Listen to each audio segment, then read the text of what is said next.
Assalamualaikum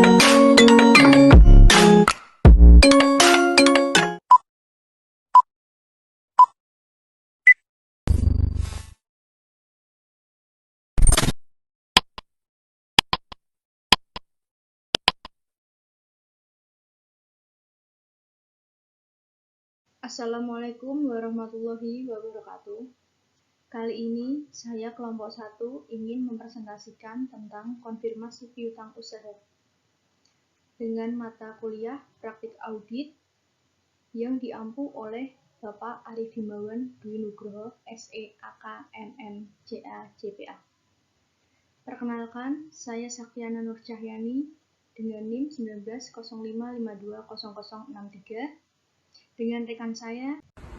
Hai guys, perkenalkan nama saya Belinda Agustina dengan NIM 1905520062. Saya di sini dari Fakultas Ekonomika dan Bisnis dan dari jurusan akuntansi.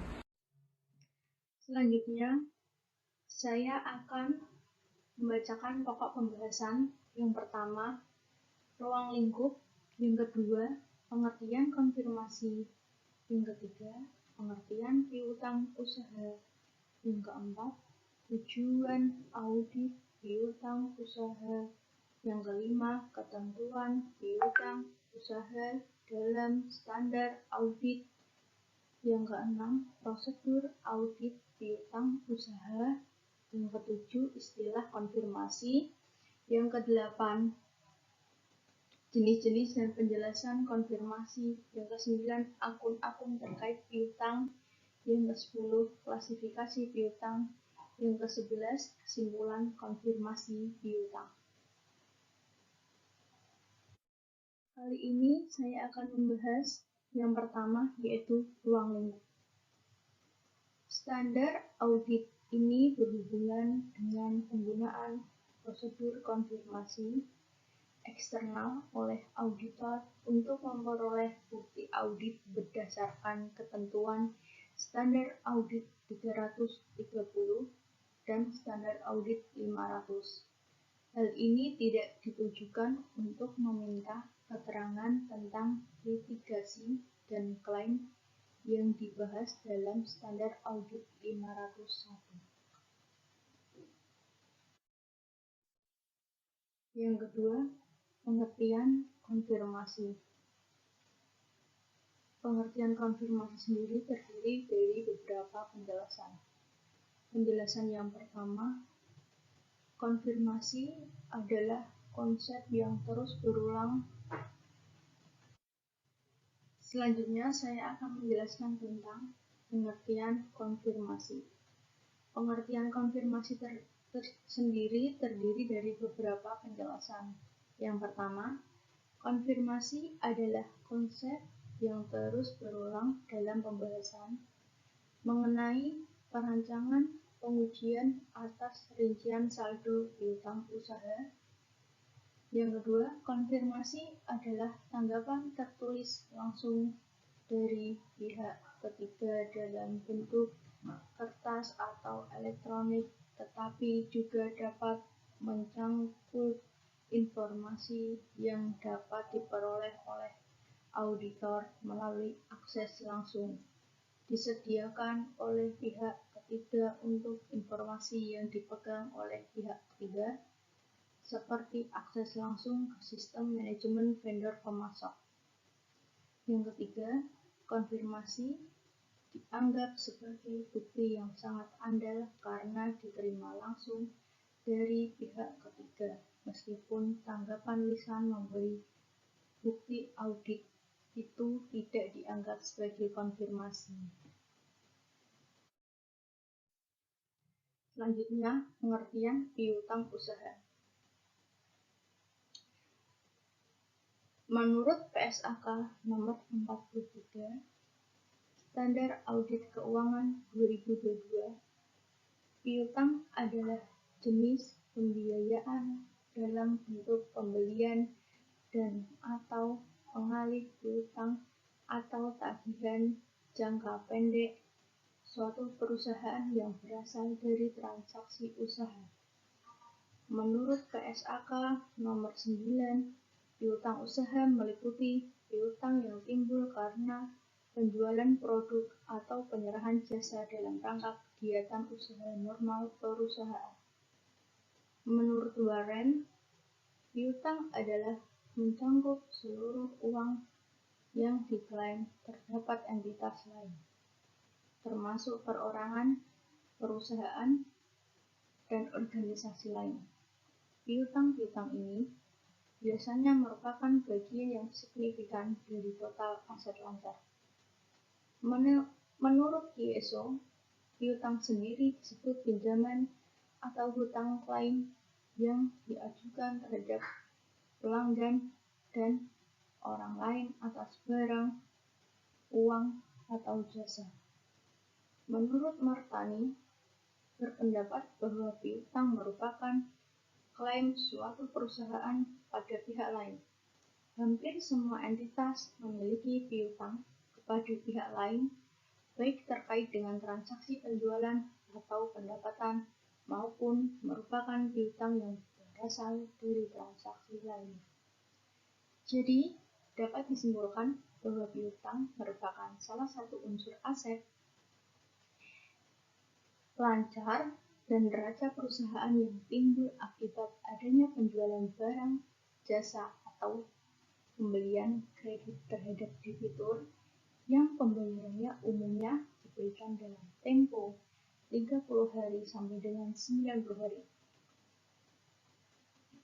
Selanjutnya, saya akan menjelaskan tujuan audit piutang usaha.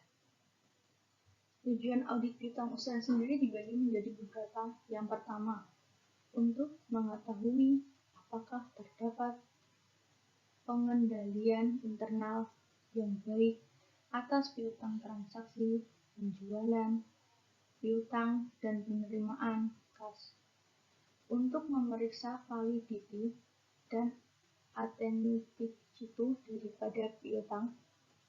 Yang ketiga, untuk memeriksa kemungkinan tertagihnya piutang dan cukup tidaknya perkiraan atau penyisihan piutang tak tertagih. Yang keempat, untuk mengetahui apakah ada kewajiban bersyarat yang timbul karena pendiskontoan wesel tertagihan.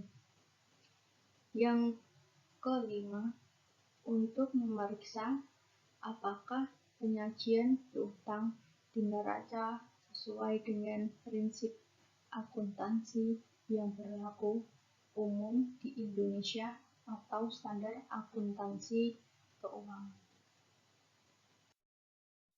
Selanjutnya, saya akan menjelaskan tentang ketentuan piutang usaha dalam standar audit. Yang pertama, standar audit 505 berhubungan dengan penggunaan prosedur konfirmasi internal oleh auditor untuk memperoleh bukti audit berdasarkan ketentuan standar audit 330 dan standar audit 500. Standar audit 505 bertujuan untuk membantu auditor dalam mendesain dan melakukan prosedur konfirmasi eksternal untuk memperoleh bukti audit yang relevan dan andal. Standar audit mengharuskan konfirmasi piutang usaha dalam situasi yang normal. Standar audit nomor 67 menyediakan 3 pengecualian terhadap keharusan menggunakan konfirmasi. Piutang usaha tidak material.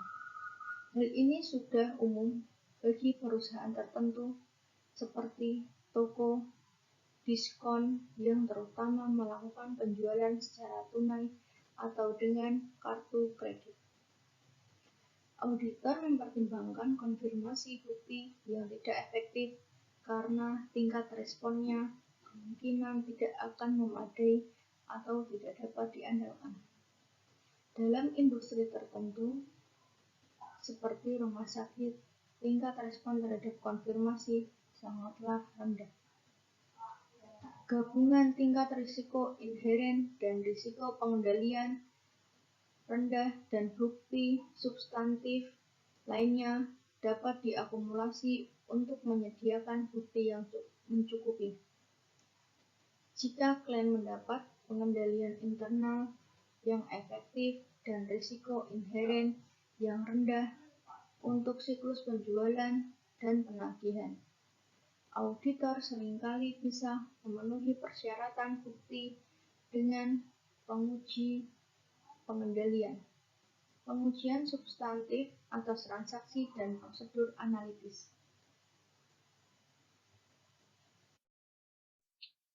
Selanjutnya, proses audit piutang usaha. Yang pertama, pelajari dan evaluasi internal kontrol atas piutang dan transaksi, penjualan, piutang, dan penerimaan. Yang kedua, buat top schedule dari supporting schedule piutang per tanggal neraca. Yang ketiga, minta aging schedule dari piutang usaha per tanggal neraca yang antara lain menunjukkan nama pelanggan, saldo piutang, umur piutang, dan kalau bisa subsequent collection-nya.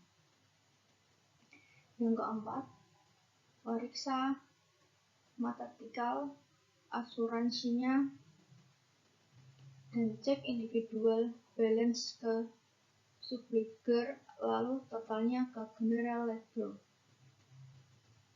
Yang kelima, tes cek umur piutang dari beberapa customer ke subledger piutang dan sales invoice. Yang keenam, kirimkan konfirmasi piutang. Yang ketujuh, periksa subsequent collection dengan memeriksa buku kas dan bukti penerimaan kas untuk periode sesudah tanggal neraca sampai mendekati tanggal penyelesaian pemeriksaan lapangan. Selanjutnya, periksa apakah ada wesel tagih yang didiskontokan untuk mengetahui kemungkinan adanya contingent liability. Selanjutnya, periksa dasar penentuan allowance for bad debts dan periksa apakah jumlah yang disediakan oleh klien sudah cukup, dalam arti tidak terlalu besar dan terlalu kecil. Yang selanjutnya, tes sales cut-off dengan jalan memeriksa sales invoice, credit note, dan lain-lain lebih kurang 2 minggu sebelum dan sesudah tanggal neraca. Selanjutnya, periksa notulen rapat, surat-surat perjanjian, jawaban konfirmasi bank, dan koresponden file untuk mengetahui apakah ada piutang yang dijadikan sebagai jaminan. Selanjutnya, periksa apakah penyajian piutang di neraca dilakukan sesuai dengan prinsip akuntansi yang berlaku umum di Indonesia atau SAK. Yang terakhir, tarik kesimpulan mengenai kewajaran saldo piutang yang diperiksa. Selanjutnya, kali ini saya akan menjelaskan tentang istilah konfirmasi yang terdiri dari konfirmasi eksternal, permintaan konfirmasi positif, permintaan konfirmasi negatif, tanpa respon, atau penyimpangan. Pertama, saya akan menjelaskan tentang konfirmasi eksternal. Konfirmasi eksternal adalah bukti audit yang diperoleh sebagai suatu respon tertulis langsung kepada auditor pada pihak ketiga. Yang kedua, permintaan konfirmasi positif adalah suatu permintaan konfirmasi pada pihak ketiga untuk merespon secara langsung pada auditor yang menunjukkan apakah pihak yang dikonfirmasi tersebut setuju atau tidak setuju dengan informasi yang terdapat dalam permintaan konfirmasi atau menyediakan informasi yang diminta. Yang ketiga, permintaan konfirmasi negatif. suatu permintaan konfirmasi pada pihak ketiga untuk merespons secara langsung kepada auditornya hanya jika pihak yang dikonfirmasi tidak setuju dengan informasi yang terdapat dalam permintaan konfirmasi. Yang keempat, tanpa respon. Suatu kegagalan dengan pihak yang dikonfirmasi untuk merespon sebagian atau secara penuh terhadap permintaan konfirmasi positif atau sebuah permintaan konfirmasi yang kembali karena tidak sampai ke tangan pihak yang dikonfirmasi. Yang kelima, penyimpangan. Suatu respon yang menunjukkan perbedaan antara informasi yang diminta untuk dikonfirmasikan atau informasi yang terdapat dalam catatan entitas dengan informasi yang disediakan oleh pihak yang dikonfirmasi. Berikut ada jenis-jenis dan penjelasan konfirmasi. Konfirmasi sendiri dibagi menjadi dua, konfirmasi positif dan konfirmasi negatif. Nah, konfirmasi positif sendiri dibagi lagi menjadi dua bagian, yaitu formulir kosong dan formulir konfirmasi faktur. Pengertian konfirmasi positif. Konfirmasi positif adalah komunikasi yang ditujukan kepada debitur yang meminta penerima untuk mengkonfirmasi secara langsung apakah saldo yang tercantum pada permintaan konfirmasi benar atau salah. Konfirmasi positif bisa dalam bentuk lead confirmation form atau formulir kosong.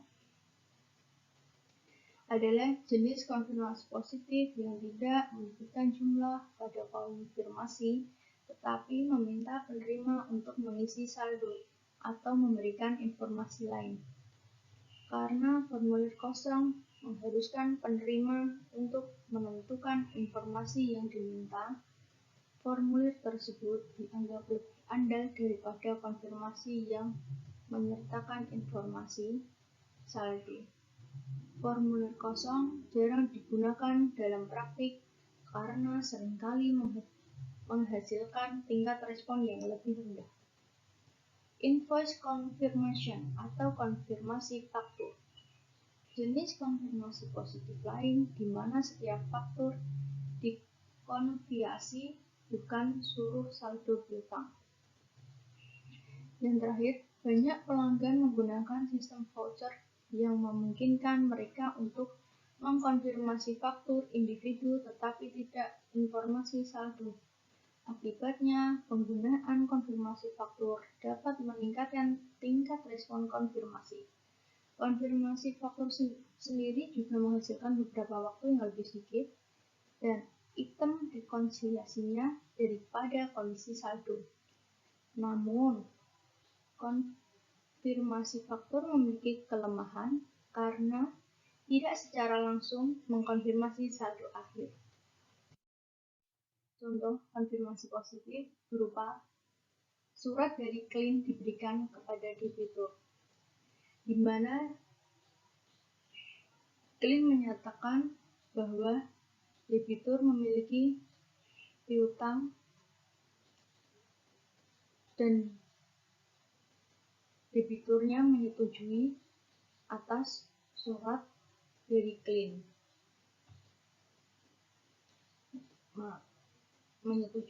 Setuju surat dari klien dengan alasan sesuai dengan yang sudah dibayarkan.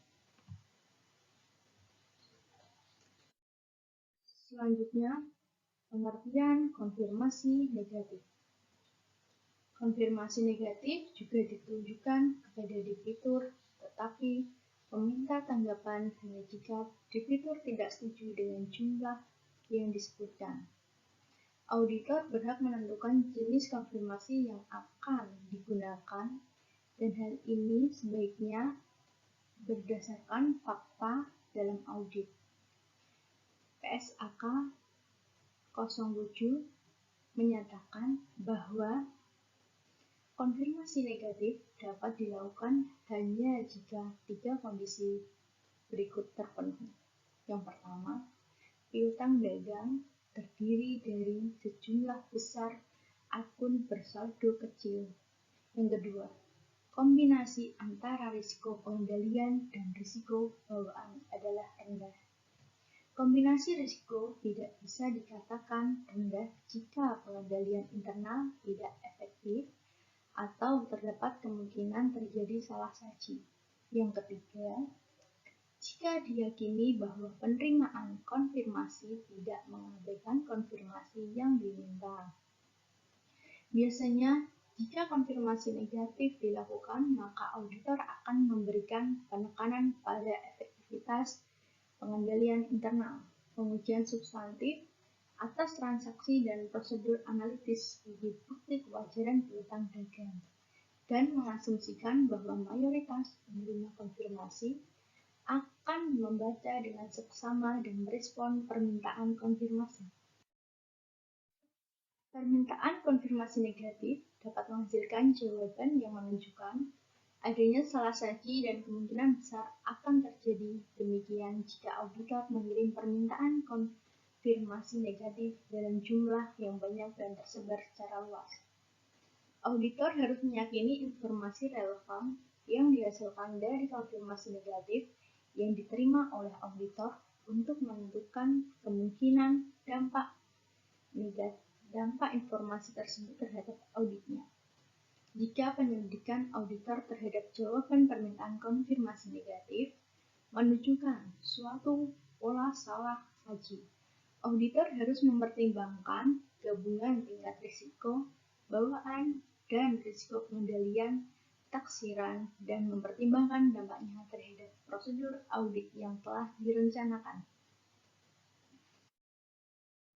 Meskipun konfirmasi negatif yang dikembalikan dapat memberikan bukti mengenai asersi laporan keuangan, konfirmasi negatif yang tidak kembali jarang memberikan bukti signifikan tentang asersi laporan keuangan selain aspek tertentu asersi keberadaan.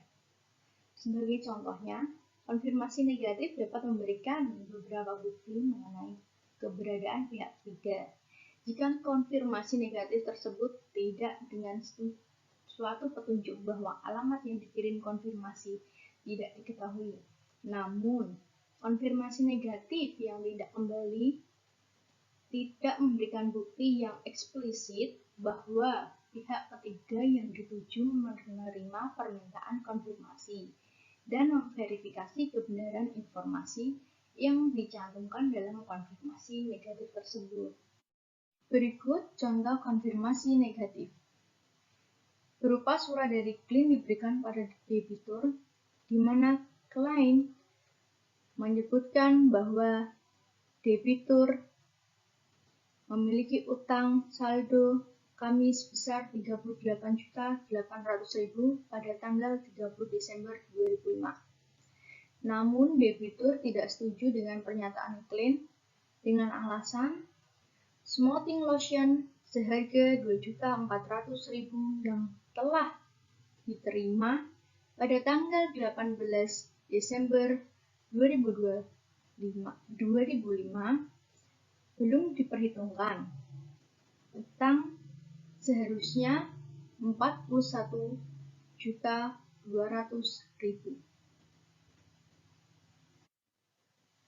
Selanjutnya akan dijelaskan oleh teman saya yang bernama Belinda Agustina. Timing konfirmasi. Bukti yang paling andal dari konfirmasi diperoleh ketika konfirmasi tersebut dikirim sedekat mungkin dengan tanggal neraca. Hal ini memungkinkan auditor untuk secara langsung menguji saldo piutang usaha pada laporan keuangan tanpa membuat kesimpulan tentang transaksi yang terjadi antara tanggal konfirmasi dan tanggal neraca. Namun, sebagai sarana untuk menyelesaikan audit secara tepat waktu, seringkali perlu untuk mengkonfirmasikan akun pada tanggal interim. Hal ini diperbolehkan jika pengendalian internal memadai dan dapat memberikan keyakinan memadai bahwa penjualan, penerimaan kas, dan kredit lainnya dicatat dengan benar antara tanggal konfirmasi dan akhir periode akuntansi. Auditor kemungkinan akan mempertimbangkan faktor-faktor lain dalam membuat keputusan, termasuk materialitas piutang dan eksposur auditor terhadap tuntutan hukum karena kemungkinan kebangkrutan klien dan resiko serupa. Kemudian lanjut ke akun-akun yang terkait dengan piutang. Yang pertama ada penjualan kredit dan teratur penjualan, lalu ada kas, kemudian pembayaran di muka, lalu pinjaman kepada anak perusahaan, piutang usaha, wesel, dan piutang lain-lain. Lalu ada cadangan kerugian piutang, dan yang terakhir beban kerugian piutang. Selanjutnya klasifikasi piutang. Piutang diklasifikasikan menjadi 3 sebagai berikut. Yang pertama, piutang usaha. Piutang usaha adalah suatu jumlah pembelian kredit dari pelanggan. Piutang usaha timbul sebagai akibat dari penjualan barang atau jasa. Piutang ini biasanya diperkirakan akan tertagih dalam waktu 30 sampai 60 hari. Secara umum, piutang ini merupakan piutang terbesar yang dimiliki perusahaan. Lalu yang kedua ada wesel tagihan. Surat formal yang diterbitkan sebagai bentuk pengukuran utang. Wesel tagihan biasanya memiliki waktu tagihan antara 60 sampai 90 hari atau lebih lama serta mewajibkan pihak yang berutang untuk membayar bunga. Wesel tagihan dan piutang usaha uang disebabkan karena transaksi penjualan biasa disebut dengan piutang dagang.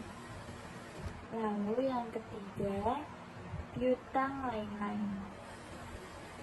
Mencakup selain piutang dagang, contohnya piutang bunga, piutang gaji, uang muka karyawan, dan restitusi pajak.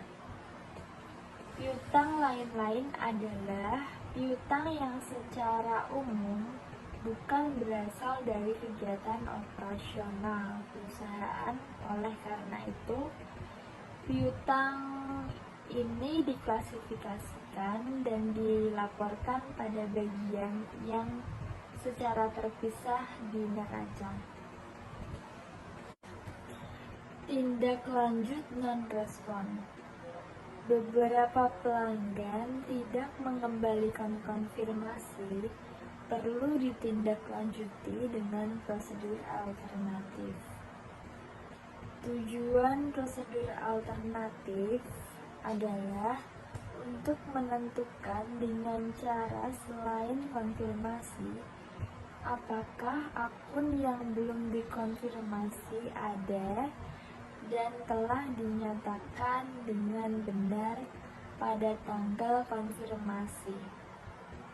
Untuk konfirmasi positif yang tidak dikembalikan, auditor dapat memeriksa dokumentasi berikut untuk memverifikasi keberadaan dan keakuratan transaksi penjualan individual yang membentuk saldo akhir piutang usaha.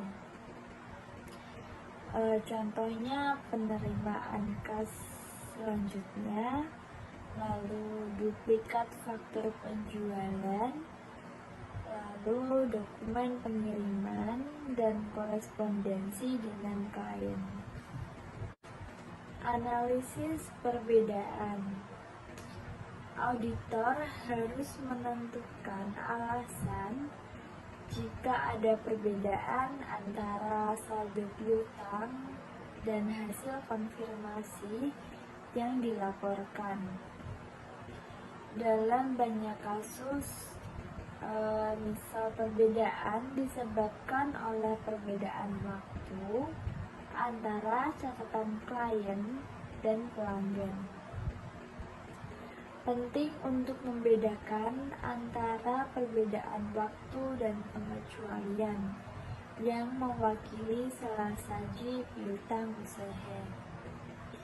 Jenis perbedaan konfirmasi yang sering dilaporkan meliputi ada piutang yang telah dibayar, barang yang tidak diterima oleh pelanggan, barang yang dikembalikan karena mungkin ada terjadi cacat, dan kesalahan klerikal dan ketidaksepakatan.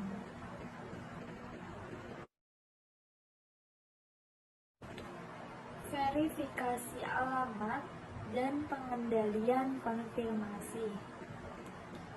Auditor harus melakukan prosedur untuk memverifikasi alamat atau alamat email yang digunakan untuk konfirmasi. Misalnya, auditor harus mempertimbangkan untuk melakukan prosedur tambahan ketika alamatnya adalah kotak pos atau ketika alamat email tidak sesuai dengan alamat yang ada di situs web.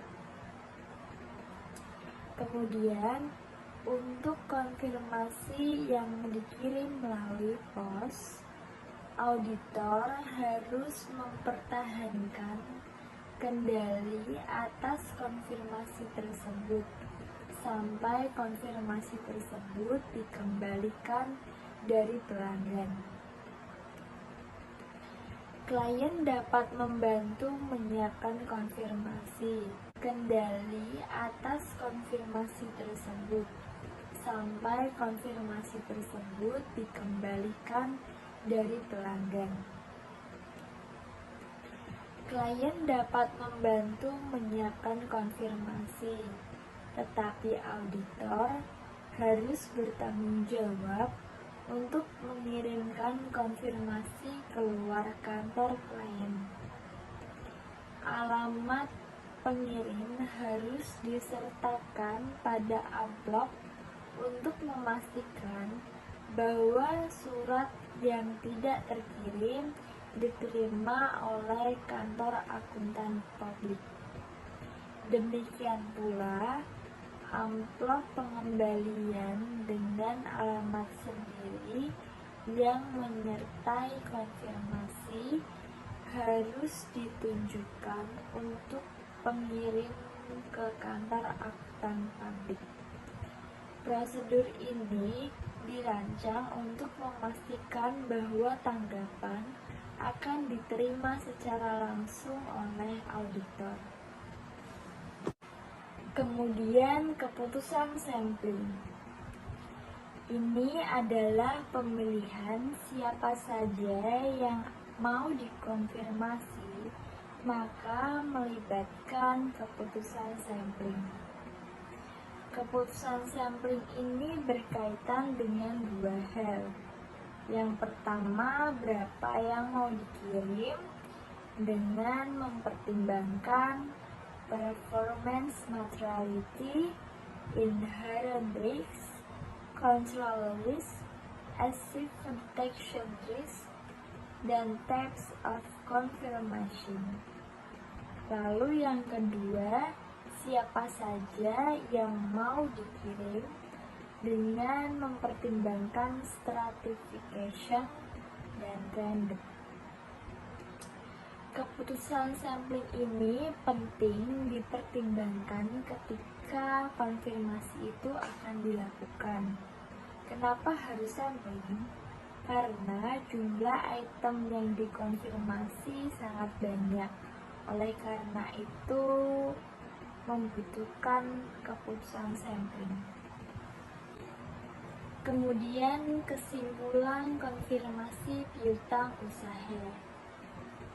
Ketika semua perbedaan telah diselesaikan, auditor harus mengevaluasi kembali pengendalian internal.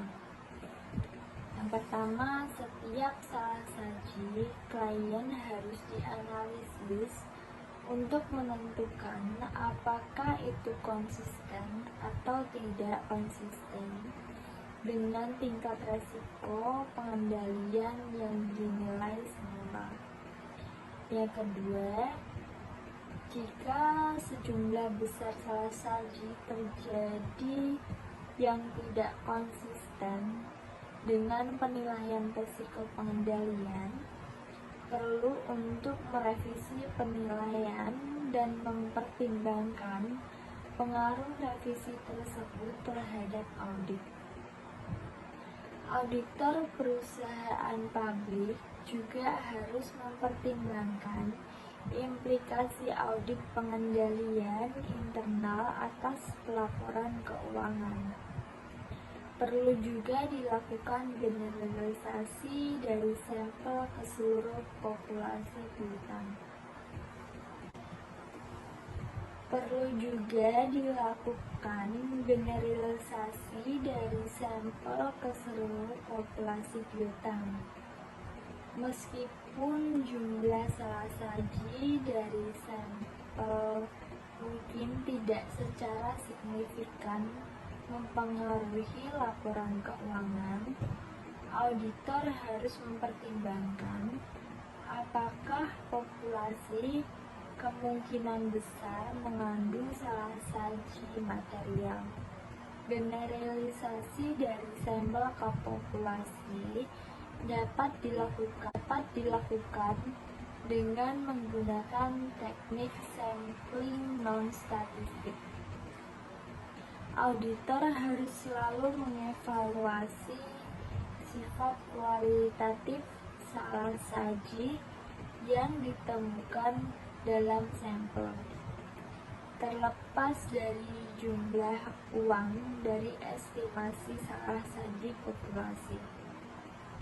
Bahkan jika estimasi salah saji kurang dari materialitas kinerja untuk piutang, salah saji yang ditemukan dalam sampel dapat menjadi gejala dari masalah yang lebih serius. Keputusan terakhir tentang piutang usaha dan penjualan adalah apakah bukti yang cukup dan tepat telah diperoleh melalui pengujian pengendalian dan pengujian substantif atau transaksi. Prosedur analitis substantif, prosedur pisah batas, kofiasi, dan pengujian substantif lainnya untuk membenarkan penarikan kesimpulan tentang kebenaran saldo yang dinyatakan. Sekian presentasi dari kelompok kami. Jika ada kesalahan dalam mengucapkan kalimat, mohon dimaafkan. Wassalamualaikum.